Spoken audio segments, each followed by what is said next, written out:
ఇదే జిల్లాలో ఉన్న మంత్రి ఉత్తమ్ కుమార్ రెడ్డి మొన్న మాట్లాడిన అసెంబ్లీలో మీరు కూడా విన్నారు. ఉమ్మడి రాష్ట్రమే నయం ఉండినట్టు ఆయనకట. ఉమ్మడి రాష్ట్రమే మంచిగా ఉండే ఇప్పుడు మంచిగా లేదట. మరి శ్రీకాంతాచారి ఎందుకు చచ్చిపోయింది? ఇదే జిల్లాలో ఉంటే బిడ్డ ఎందుకు చచ్చిపోయిన ఉద్యమకారులు? అంత పెద్ద ఉద్యమం ఎందుకు జరిగింది? లక్షల మంది కోట్ల మంది ఎందుకు పాల్గొన్నారు? ఇంత సోయి తప్పి మాట్లాడతారు మంత్రులు. గవర్నమెంట్ వస్తే ఏం చేయాలా? పోయిన భద్రపల్లెక సంతకం పెట్టిండ్రు. దాని మెమోరాండం దొరికింది. నీళ్ల మంత్రిగా పనిచేసిండు కాబట్టి, అనుభవం ఉంది కాబట్టి, నష్టం ఎంత వస్తుందో తెలుసు కాబట్టి వెంటనే హరీష్ రావు గర్జించిండు. గర్జిస్తే ఒక 4-5 రోజులు నాటకాలు ఆడిండు, అబద్ధాలు మాట్లాడిండు. నిలబెట్టి మన గట్టిగా అసెంబ్లీలో అడిగితే అసెంబ్లీ బడ్జెట్ జరుగుతుంది. మీరు చూసిండ్రు. బడ్జెట్ జరుగుతుంటే ఏమవుతుంది? బడ్జెట్ అతి ముఖ్యమైన విషయం. ఎప్పుడు కూడా చరిత్రలో దాన్ని పక్కకు పెట్టి వేరే అంశాలు తీసుకోరు. కానీ అగమేఘాల మీద ఇది జరుగుతుంటే, ఆ రగడ జరుగుతుంటే, బిడ్డ మీ సంగతి బదాలను నిలబెడతా, మిమ్మలను ప్రజల ముందే తెలుసుకుంటాం అని నల్లగొండ చెలో నల్లగొండ నేను పిలిపించిన. ఎందుకంటే నాకు చేతనైనా కాకపోయినా నా కట్టె కాలే వరకు తెలంగాణకు అన్యాయం జరిగితే చివరి శ్వాస దాకా కూడా పులిలాగా లేచి కొట్లాడతా తప్ప పిల్లిలాగా ఉండను. ఎట్టి పరిస్థితులలో 600 ఏ విషయంలో కూడా తెలంగాణకు అన్యాయం జరగనివ్వను. కొట్లాడదాం. చెలో నల్గొండ ఇయ్యంగానే పిక్క పిక్క సచ్చుడు ఇజ్జత్ మానం పోతుంది. రాబాయి కేసీఆర్ బొబ్బ పెడితే ఏం చేస్తామంటే ఏం చేస్తామని చేతులు విసుకొని కాళ్ళు విసుకొని అర్జెంటుగా బడ్జెట్ పక్కకు పెట్టి శాసనసభలో తీర్మానం పెట్టిండ్రు. ఆ తీర్మానం కూడా చక్కగా లేదు. వాళ్ళ తెలివి సల్లారా. సాగునీళ్ళు తాగునీళ్ళు అని పెట్టిండ్రు. కరెంటు ఉత్పత్తి పెట్టలేదు మళ్ళీ దానిలో. ఆ తీర్మానంలో కూడా అంత తెలివి తక్కువ తీర్మానం. అది పెట్టి ఇక మామ అనిపించుకున్నారు. అయిపోయింది కదా. ఒక రైతుకు పంట పండిందట, వడ్ల రాసి అయింది. ఎందుకంటే రాసి ఎవడు ఎత్తుకపోకుండా పొత్తు పోసేది, పొత్తులు ఆ బూడిదో శుద్ధో ఏదో పోసేది. పక్క రైతుని పిలిచి పొరుగు రైతు పొత్తు వైరాబాయ్ అంటే ఉంటే నాకేంది పోతే నాకేంది పులిగోవాలి కానీ పొత్తు పోసిందట. వీళ్ళది ఏం పోతుంది? వాళ్ళకు కావాలి పదవులు, వాళ్ళకు కావాలి పైరవీలు, వాళ్ళకు కావాలి డబ్బులు తప్ప ప్రజల హక్కుల గురించి లేదు. నాడు లేదు, నేడు లేదు. దయచేసి నేను మీ అందరినీ కోరేది ఒకటే, అన్ని సందర్భాల్లో పోరాటమే ఉండదు. అవసరమైనప్పుడు పోరాడాలి, పోరాటానికి సిద్ధంగా ఉండాలి. అవసరమైతే సద్దులు కట్టుకొని రావాలి, మనం పిడికిలి బిగించాలి. అప్పుడే మన హక్కులు కాపాడుకోగలుగుతాం. అటు కేంద్రాన్ని కానీ, అధికారులను కానీ, కృష్ణా ట్రిబ్యునల్ కానీ, రాష్ట్ర ప్రభుత్వం కూడా భద్రప పనిచేయకుండా అప్రమత్తంగా ఉంచేటట్టు కానీ నడవాలంటే మనం ఎప్పటికప్పుడు జాగ్రత్తగా పులుల్లాగా కొట్లాడాలి. ఈ మాట చెప్పడానికి నేను ఇంత దూరం వచ్చిన, మిమ్మల్ని అందరినీ సమీకరించిన. ఇప్పుడు గవర్నమెంట్ వచ్చింది. గవర్నమెంట్ వచ్చిన కాడ నుంచి మీరు చూస్తాను, ఎవడన్నా కొత్త గవర్నమెంట్ వస్తే ఏం చేయాలి? పోయిన గవర్నమెంట్ కంటే 4 మంచి పనులు చేస్తాం, ప్రజలు అవలనిపించుకుంటామనే మాట ఉండాలి, ఆరాటం ఉండాలి. ఒక్కటన్నా మంచి మాట ఉన్నదా? ఒక్కటన్నా? పొద్దున్న లేస్తే సొల్లుపోయాను కేసీఆర్ని తిట్టాలి. కేసీఆర్ని తిడితే మీరు పెద్దోళ్ళు అవుతారా? లేనిపోని బదనాములు పెట్టి కేసీఆర్ మీద బదనాం పెడితే మీరు పెద్దోళ్ళు అవుతారా? ప్రజల హక్కులు గాలి కొదిలేసి ఏ విధంగా అసెంబ్లీలో మాట్లాడుతున్నారో, ఎటువంటి దుర్భాష మాట్లాడుతున్నారో, ఎంత దుర్మార్గమైన పద్ధతిలో మాట్లాడుతున్నారో టీవీల సాక్షిగా మీరు అందరు చూస్తూ ఉన్నారు. నేను మీ అందరిని కోరేది ఒకటే, ఎవరికి అధికారం శాశ్వతం కాదు, కానీ తెలంగాణ ప్రజల హక్కులు శాశ్వతం. మన వాటా శాశ్వతం, మన బతుకులు నిజం, మన పిల్లల భవిష్యత్తు నిజం. దానికోసం అధికారం ఉన్నా లేకున్నా తెలంగాణ ప్రజల పక్షాన కొట్టాడి రాష్ట్రం తెచ్చిన వాళ్ళం కాబట్టి బీఆర్ఎస్ సైనికులు కూడా దయచేసి అప్రమత్తంగా ఉండాలి. మన పోరాటం కొనసాగుతూనే ఉండాలి. ఆ విధంగా మనం ముందుకు పోవాలి. నాకు కొన్ని విషయాలు అర్థమైతలేవు. ఈ మైకోనికి మళ్ళీ ఏం పుట్టిందా? ఏం చేయకమని వాడిని ఉన్నట్టుమని మేము కరెంటు తెచ్చినాం ఆ రోజు. అంతకుముందు రాత్రి కరెంటు, పొద్దాక కరెంటు ఆగమాగం ఉండే. గవర్నమెంట్ వచ్చిన తర్వాత, టీఆర్ఎస్ గవర్నమెంట్ వచ్చిన తర్వాత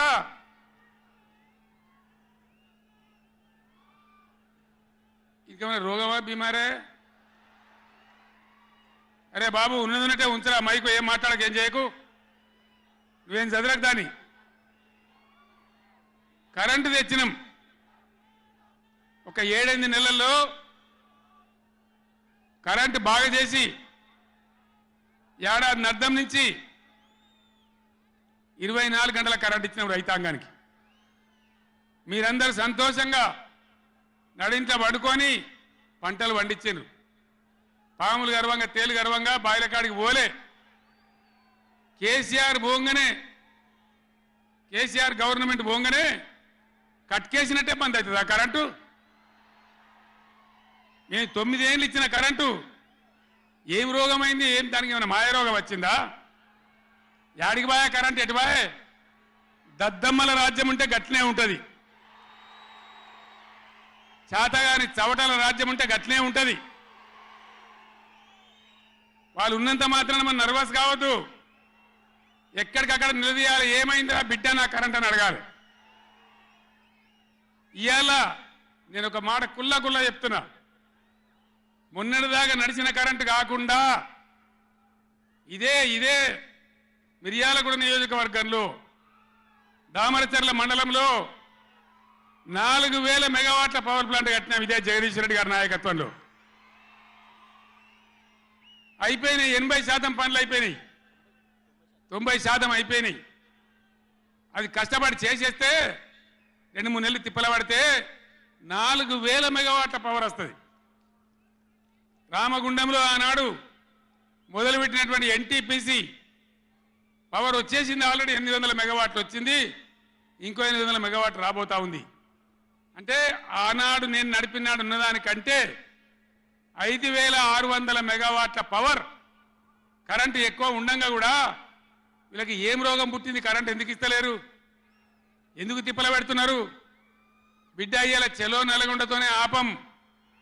ఎక్కడ దొరికితే అక్కడ బదాలు నిలదీసి మీ కథలు చేస్తాం. ప్రజలను కరెంటుకు తిప్పల పెట్టినా, నీళ్ళకు తిప్పల పెట్టినా, మంచినీళ్ళకు తిప్పల పెట్టినా ఎక్కడికక్కడ మిమ్మల్ని నిలబెడతాం. మిమ్మల్ని గవర్నమెంట్ తెచ్చిండ్రు, మాకేం బాధ్యత ఇచ్చిండ్రు? ప్రతిపక్షం బాధ్యత ఇచ్చిండ్రు. మిమ్మల్ని నిలదీసే బాధ్యత మాకు ఇచ్చిండ్రు.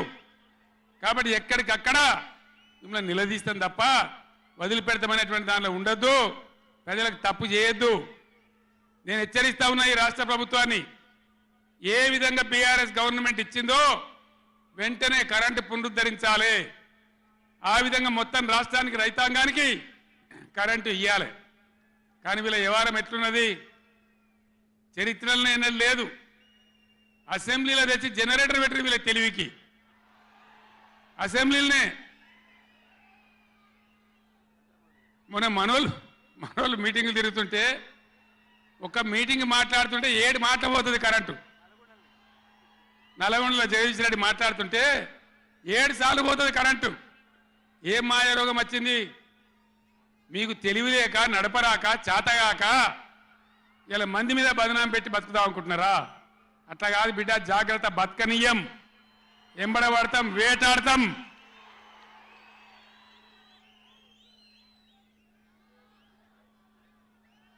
ఏం పనులు చేయాలి వీళ్ళు? మేము చేసిన కాడికి మేము చేసినాం. మేము చేసిన ఫలితం కండార చూసినాం. తెలంగాణ ఒకనాడు ఏడ్చిన తెలంగాణ 3 కోట్ల టన్నుల వడ్లు పండించింది ఇదే తెలంగాణ. 3 కోట్ల టన్నులు. ఏం బీమారీ వచ్చింది నాకు అర్థం కాదు. రైతు బంధు ఇస్తానికి కూడా శాతం అయితే లేదా? ఇంత దద్దమ్మలా? రైతు బంధు కూడా ఇయ్యరా? నియమ ఇస్తే ఇచ్చినవి ఇవ్వకపోతే ఇయ్యలే, ఇస్తే ఇచ్చినవి ఇవ్వకపోతే ఇయ్యలే. అన్నదాతలను పట్టుకొని రైతులను పట్టుకొని రైతు బంధు అడిగాను చెప్పుతోని కొట్టున్నట్టవా? ఎన్ని గుండెలురా మీకు?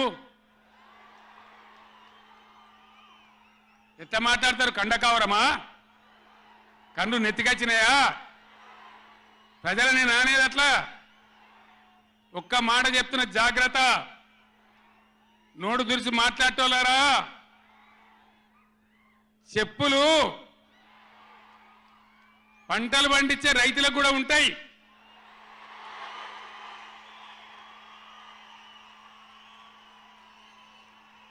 రైతుల చెప్పులు ఎట్లుంటాయి? బందోబస్తుగా ఉంటాయి బాగా.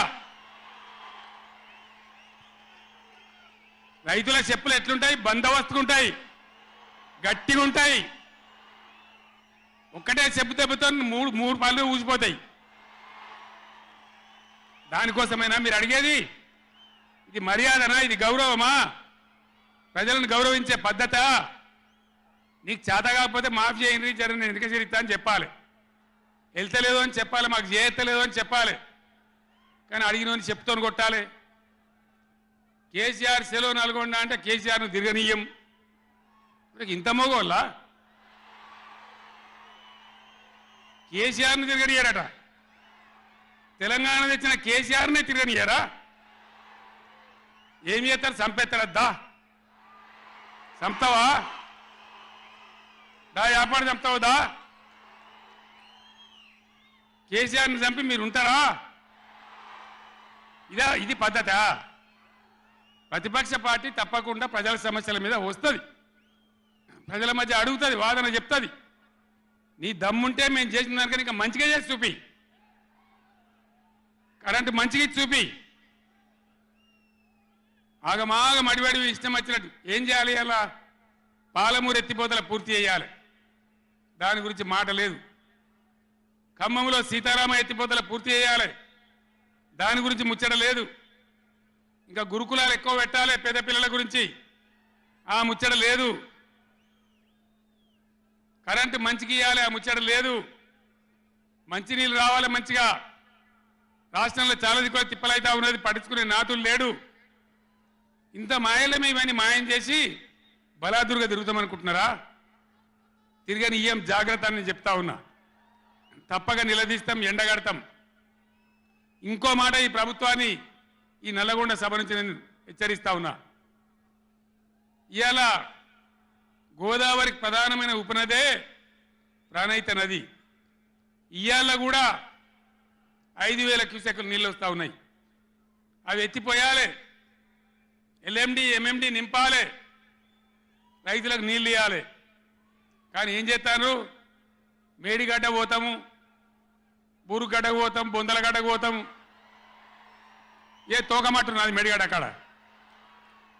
మీ బండారం బిడ్డ ఈ స్టేజ్ మీద కూర్చున్న నాయకులు మేము అవుతున్నామో, ఈ అసెంబ్లీ అయిపోయిన తర్వాత మేము కూడా అడిగి పోతాం, మీ చరిత్ర మొత్తం ఎండగడతాం. ఓ లంగ చేత పెట్టి పోయిన ప్రభుత్వాన్ని బదనాం చేయాలి, బట్టగాల్చి మీదేయాలని మేము మేడిగడ్డ పోతాం. ఏం బిక్తాం మేడిగడ్డ కాడ పోయి? ఎందుకు పోతున్నావు మేడిగడ్డకు? దమ్ముంటే నీళ్ళు ఎత్తిపోయి, నీళ్ళు ఉన్నాయి కాబట్టి డ్యామ్ పెట్టి కూడా నీళ్ళు ఎత్తిపోయచ్చు. రైతుల ఈ కేసీఆర్ని బదనాం చేయాలని ఒక దుష్టబుద్ధి పెట్టుకొని రైతుల పొలాలను కొడతారా? ఇలా బంధు పెట్టిన మైబాద్కు నీళ్ళు వస్తలేవు, డోర్నగర్కు నీళ్ళు వస్తలేవు, సూర్యాపేటకు తుంగతుర్తికి మునిపొచ్చిన నీళ్ళు వస్తలేవు, తగ్గిపోతున్నాయి. ఇదా మీ రాజకీయం? మీ చిల్లర రాజకీయం. మేడిగడ్డ కాడైనా ఉంటే అందులో 250 పిల్లలు ఉంటాయి, 250 300 ఉంటాయి. కాళేశ్వరం ప్రాజెక్ట్ అంటే ఒక ఆట బొమ్మ కాదు. 3 బ్యారేజీలు ఉంటాయి గోదావరి మీద, 200 కిలోమీటర్ల టన్నెల్స్ ఉంటాయి, 1500 కిలోమీటర్ల కాలువ ఉంటుంది, ఒక 19 సబ్ స్టేషన్లు ఉంటాయి, ఒక 20 రిజర్వాయర్లు ఉంటాయి. ఇదంతా కాళేశ్వరం ప్రాజెక్ట్ కాదట. ఒక 2-3 పిల్లర్లు కుంగిపోయినాయి. ఎన్నిసార్లు కుంగిపోలే? నాగార్జున సార్లు కుంగిపోలేదా? కడెం ప్రాజెక్టు గేట్లు కొట్టుకపోలేదా? మొన్నటిదాకా మూసీ ప్రాజెక్టు గేట్లు చక్కగా ఉండేదా? కొట్టుకపోలేదా? ఏదైనా పోతే సదరాలు దాన్ని మంచిగా చేయాలి. తొందరగా మంచిగా చేసి రైతులకు నీళ్ళు ఇవ్వాలి. కానీ మేము మేడిగడ్డకు పోతాం, బొందలగడ్డకు పోతాం, ఇదా రాజకీయమా? ఇది తెలివి అనిపించుకుంటుందా? ఇవి కాదు కావాల్సింది. రాష్ట్రానికి ప్రజలకు కావాల్సింది ఓ లోడొచ్చు, వాళ్ళు గెలవచ్చు, ఎవరికి శాశ్వతం కాదు. మళ్ళీ డబల్ స్పీడ్తో మేము అధికారంలోకి వస్తాం. ఇవి కాదు కావాల్సింది. రాష్ట్రానికి ప్రజలకు కావాల్సింది ఓ లోడొచ్చు, వాళ్ళు గెలవచ్చు, ఎవరికి శాశ్వతం కాదు. మళ్ళీ డబల్ స్పీడ్తో మేము అధికారంలోకి వస్తాం.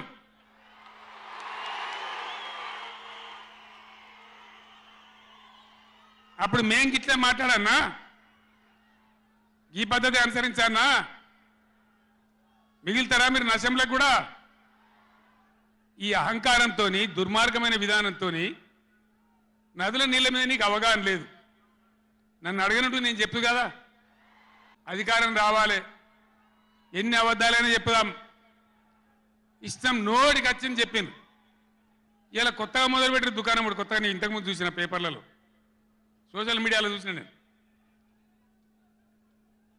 వరికి పంటలకు కనీస మద్దతు ధర వస్తే వాళ్ళు చెప్పిన 500 బోనస్ ఇయ్యారట. అంటే ఏమన్నట్టు? ఎందుకు చెప్పిన మరి అన్నాడు?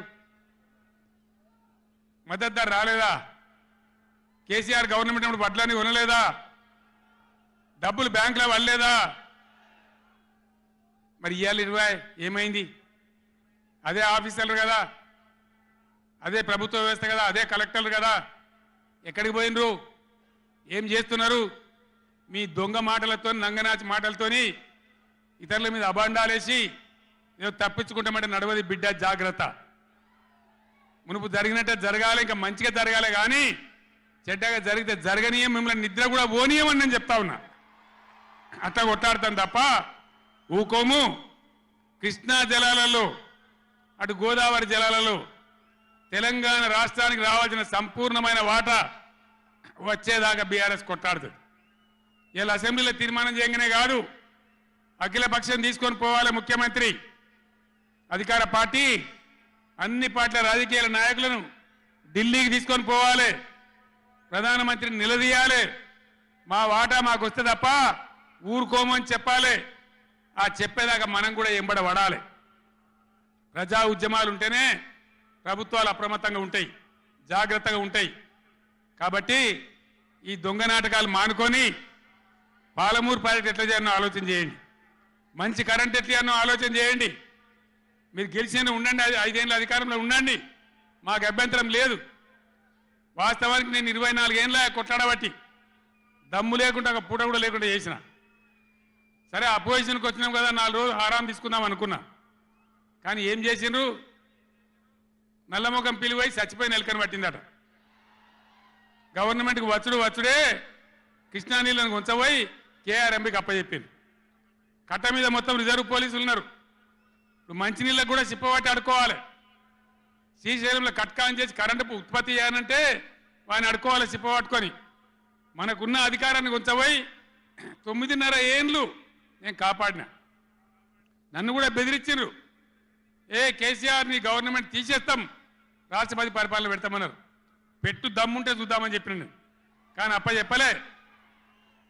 మా మీద కూడా మస్తు ఒత్తిడి తెచ్చారు.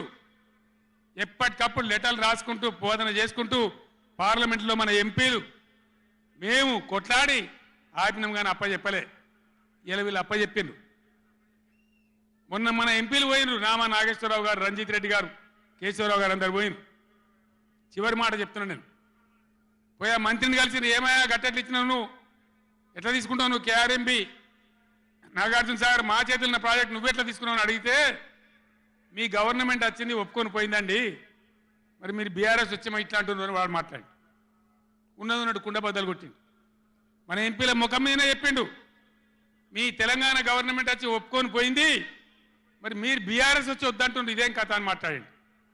అందుకే నేను చెప్తున్నా, ముఖ్యమంత్రి కానీ ఇరిగేషన్ మంత్రి కానీ రాష్ట్ర మంత్రివర్గం కానీ ఇప్పటికైనా పిచ్చి పనులు పిచ్చి ఆలోచనలు బంద్ చేసి వెంటనే అసెంబ్లీ బడ్జెట్ సమావేశాలు ముగించి మొత్తం అఖిలపక్షం తీసుకొని ఢిల్లీకి పోవాలి, మాట్లాడాలి, బిఎస్ ట్రిబ్యునల్ టైం ఫ్రేమ్ పెట్టమనాలి. ఇలా గవర్నమెంట్ చేయాల్సిన పని మాకు ఎన్నో దశాబ్దాల నుంచి అన్యాయం జరిగింది కాబట్టి బ్రిజేష్ కుమార్ ట్రిబ్యునల్కు 6 నెలల్లోగా తేల్చండి అని కేంద్రం ఆదేశాలు ఇచ్చినట్టు కేంద్రం మీద ఒత్తిడి తేవాలి. గా పని చేయాలి కానీ గొంగడి నాది కాదు చెప్పులు నాది కాదు అన్నట్టు, నాకేం జిమ్మదారు లేదన్నట్టు, అధికారానికి అయితే వచ్చినాం మళ్ళీ చూసుకుందాం 5 ఏళ్ళ నాటికి అన్నట్టు వ్యవహారం చేస్తే ఊరుకోరు, గర్జిస్తారు, నిలదీస్తారు, ఎక్కడికక్కడ ప్రజలు నిలబెడతారు. ఇది మునుపటి ఎడ్డి తెలంగాణ కాదు, లేచిన తెలంగాణ, టైగర్ తెలంగాణ. ఈ తెలంగాణ ఒక ఆవాజ్ ఇస్తే 1,00,000 పిడికిలెత్తి పోరాటం చేయడానికి సిద్ధంగా ఉన్న తెలంగాణ. కొట్లాడదాం కదా, పోరాటం చేద్దామా? జై తెలంగాణ, జై తెలంగాణ, జై తెలంగాణ. ధన్యవాదాలు.